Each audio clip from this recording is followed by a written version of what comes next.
Clutch. I'm Mikey Mack. And I'm T.Auty. Mike has spent some time outside of the four walls that we're in here right now and got to meet this gentleman, and I can't wait to sit down and really get to the brass tacks of everything. We have a lot of questions for you. Certainly some things people know, some things people don't, but we want you to highlight the things you're proud about, the things that you're going through, and anything that you can raise awareness for. We're certainly focused on doing that. So I didn't tell you, but I played every sport. I played baseball, football, basketball, and I was actually good at everything I played. And I think that goes back to my gymnastics roots. Yeah. I knew my grandfather was a boxer. I knew my father was a boxer. I actually started boxing in Florida. Okay. Yep. I was 13. I had my first amateur boxing match at 14. And I had 5 matches. And I won all 5. 3 of those matches were first-round knockouts. And, didn't even know what I was doing yet. But I could just punch. I always thought you could learn how to punch hard, but you really can't. So you either got it or you don't. either have it in the beginning or you don't. It's true. Because you can't teach it. I had 5 fights, and then when I was 16, that's when I stopped. I was 15. I didn't box anymore. When we moved to Rhode Island, I didn't stop boxing for 2 years. It was 2 years went by, almost 3 years. And my cousin went to this Rhode Island boxing gym in Warwick, and I said if I went back there, I would do it again. And I went into the gym. It was middle of October of 2003, and I met my lifelong trainer at that day, and I was with him the whole rest of my career. Kurt Reeder. I could punch, so he loved me right off the bat. And he says, "What do you think about going to the Golden Gloves?" I'm like, "When is it?" The first week of January. Now we only had 6-7 weeks. Really? And I said, "You think I could be ready?" He says, "Yeah, you'll be ready. It'll be the novice division. So they all have under 10 fights." Right. I said, "Okay." So my goal at that moment was to be a Golden Glove champion. Sounds absolutely big. A Golden Glove champion. I said, "All right." I'm in the finals of the Golden Gloves, and I knocked my opponent out in 40 seconds in the first round. And they're like novice. Who's this guy throwing the one hitter quitters? Exactly. So I was a Gold Glove champ overnight. Wow. And people train for years to get to that. Right, and you're there for 6-7 weeks. Yeah. But clearly Kurt saw something in you. Yeah, he did. And I didn't have any plans of doing it further after winning the Golden Gloves. I didn't know what was next. All right, so you're an amateur for how many years? 2. All right, so now you come with the time. You get the decision where you just missed the Olympics. I just missed the Olympics. If you want to become a professional fighter, yep, you can either go right now, or if you wanted to participate in the Olympics, you have to wait 4 years to become a professional. And that's a tough decision. Of course. So probably the better choice would have been to wait the 4 years, because if you're an Olympian and you make big money, or $1 million maybe, your first couple of fights. But you're young. Now you're the Golden Gloves champion. You're hungry. Yeah. You just want to get in the ring. You can't wait 4 years. My first fight, it was not so great an opponent. It was 2 wins and 3 losses. And we're thinking, what's this bum gonna do with us? I was actually a couple pounds heavier than him. This guy's I boxed with all big guys. I was I never boxed with smaller guys than me. I'll kill him. So what happened was I knocked him down in the first round, and then I got knocked down in the second round, and then I knocked him down again in the second round, and then I got a headbutt. So we go back to the corner after the second round. I have no cut man, and I didn't know I needed one. Amateurs, we didn't need a cut man. We had headgear. Yeah, the headgear, exactly. Right. The referee stops the contest, and I got a technical draw. Because of the blood coming down your face. Because of the blood, and I couldn't. Okay, so now when you read on paper draw, you don't hear that. It doesn't tell you that it was the blood that caused you to lose. That's a tough break. But the next 17 fights, all knockouts. The next 17 I was 17-0 in 1 draw, but 17 knockouts. Incredible. I mean, your knockout percentage for your entire career is impressive, but to go on that kind of run, there's not many guys that have. No, it's not. Yep. You did the Golden Gloves in 7 weeks. You kind of came in from amateur to professional in not too long a turnaround. It's very impressive. Thank you. I got moved along. I took my time in the beginning as a pro because I was still limited with experience. Right. Mm-hmm. But I ended up making it to 25-0 before I had my first loss. Incredible. So I had a fight in 2003, and I fought Goyo Vargas. And he's one of the opponents I shared with Floyd Mayweather. Now, when I fought Goyo Vargas, he hadn't lost a fight in 7 years. And the person he lost to was Floyd Mayweather. Really? He was 47-7. Talented guy, 2-time world champion. Was a little bit smaller than I was because he started at featherweight, and then I'm fighting him at lightweight. Right. So, you know, it seemed like everything was in our favor. By the way, Goyo Vargas was a last-minute switch from the opponent we had. We were fighting Billy Irwin. I don't know if you know that name, but Billy Irwin was the big ESPN superstar. He was knocking everybody out. Okay. But he stood right in front of you, so it was easy for me to knock him out. Of course. So it was going to be, you know, perfect fight. But Billy Irwin backed out of the fight. Really? It wasn't a scratch. He didn't want any party. No, he didn't want to party. He was watching the films. He agreed, and then he said, talk to this one, talk to this manager, talk to my trainer, and see you later. I don't want the up-and-coming Balletto. He wouldn't answer the call anymore. So actually, after the Vargas fight, I lost a 12-round split decision. I did get my nose broken in the second round.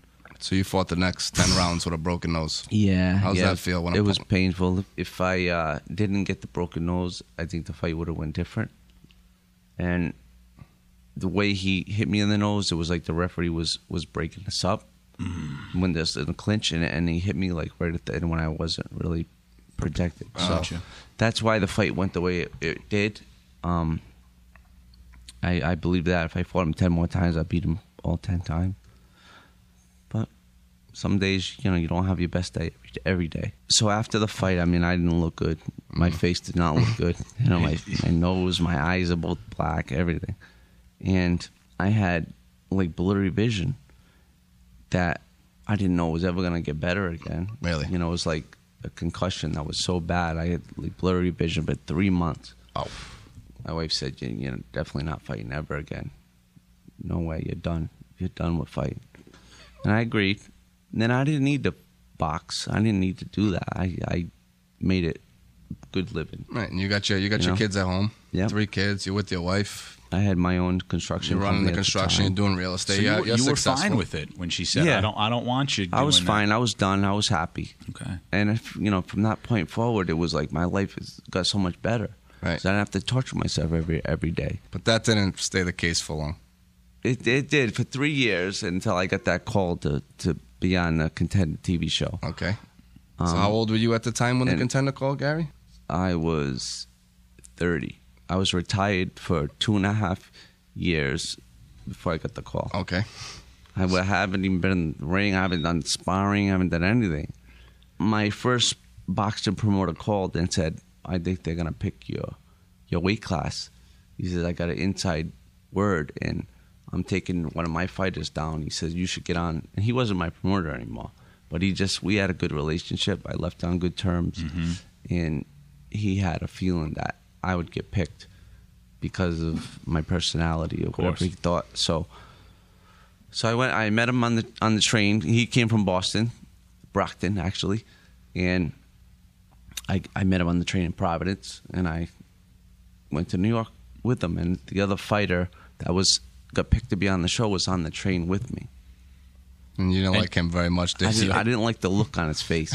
And ironically, you don't like the look on his face, but you end up fighting this guy. You choose to fight him. Yeah. So he had to pick me, but I guilted him into doing it. You baited him right in. I guilted Sent out him the hook. Because I don't know if you know this, but fighters have egos. Of course. Oh, no. Fighters have egos. It's so easy to get to them. I got to write that down, Michael. I'm learning a lot of new stuff I would never have guessed that, ever.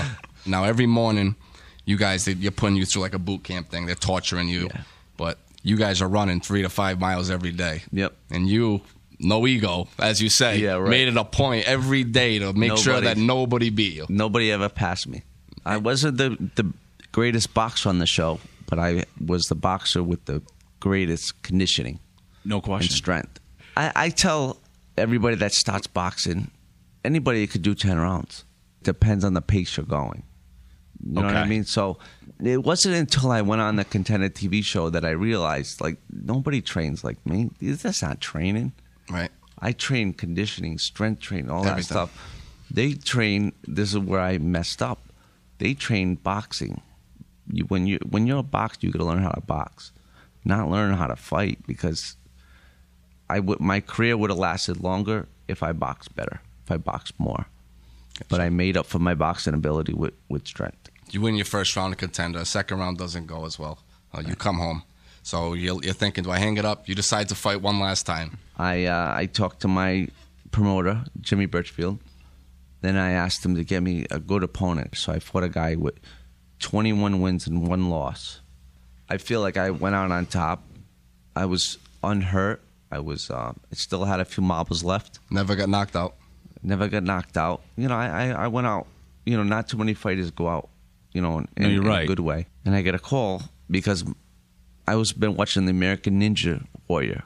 Awesome. The TV show. I love that show. And I always say, you know, I can do that. I can do all that stuff. I know I can do it. I said, you know, I should be on that show. I could be better on that than boxing. That's my thing. I said, Chris, get me on that show. And she did. She sent in the videos. She sent everything they asked for. She sent it in. Now, I said, I got to get in shape again. I got to get in shape for this TV show. So I started running every day. I continued training. I still had my boxing gym after boxing. Mm-hmm. And I started doing a lot of pull-ups because I know a lot of those things, you know, you got to pull your weight. You got to pull your weight. So I wanted to strengthen my pull-ups again.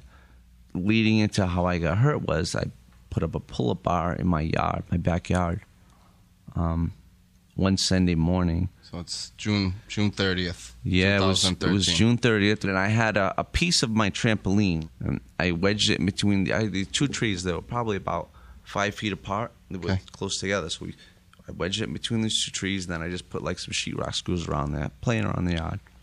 So then he's playing around the bar. He's spinning around it now. He's putting his legs over it. I just did it kind of temporary. You know, I just did it quick. Just kind of stuck it in there. Yeah.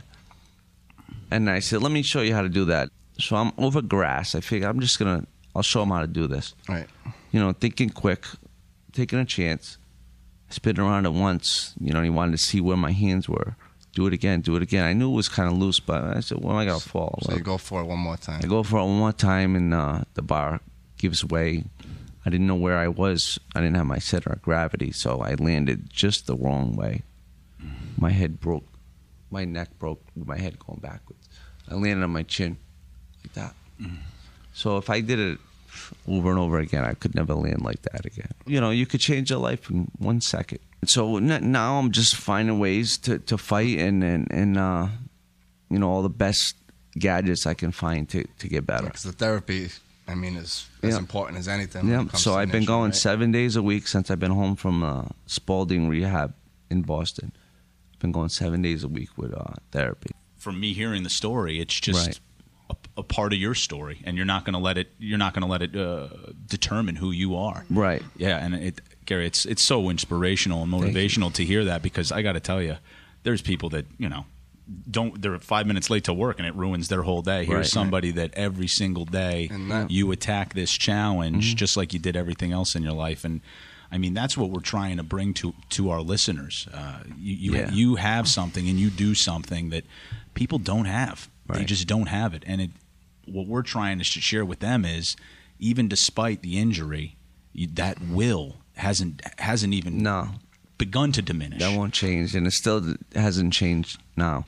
I know that God gives his toughest battles to those who can handle it. That's what I heard. And there's no doubt about it that you're one of the toughest guys out there. Thanks. Well, I think that wraps up our first official interview.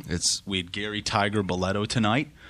Certainly you can visit us on our Facebook page, In the Clutch, on Facebook. But other than that, that wraps up our first interview. And Gary, thank you so much. And like we said, you're always welcome back. You're a friend of the show. And anything you need in the future, don't hesitate to call on Michael or myself. You call Mike. That's great. Anytime. Gary Tiger Balletto, Mike Mack, this is T.Auty. We're signing off here from In the Clutch.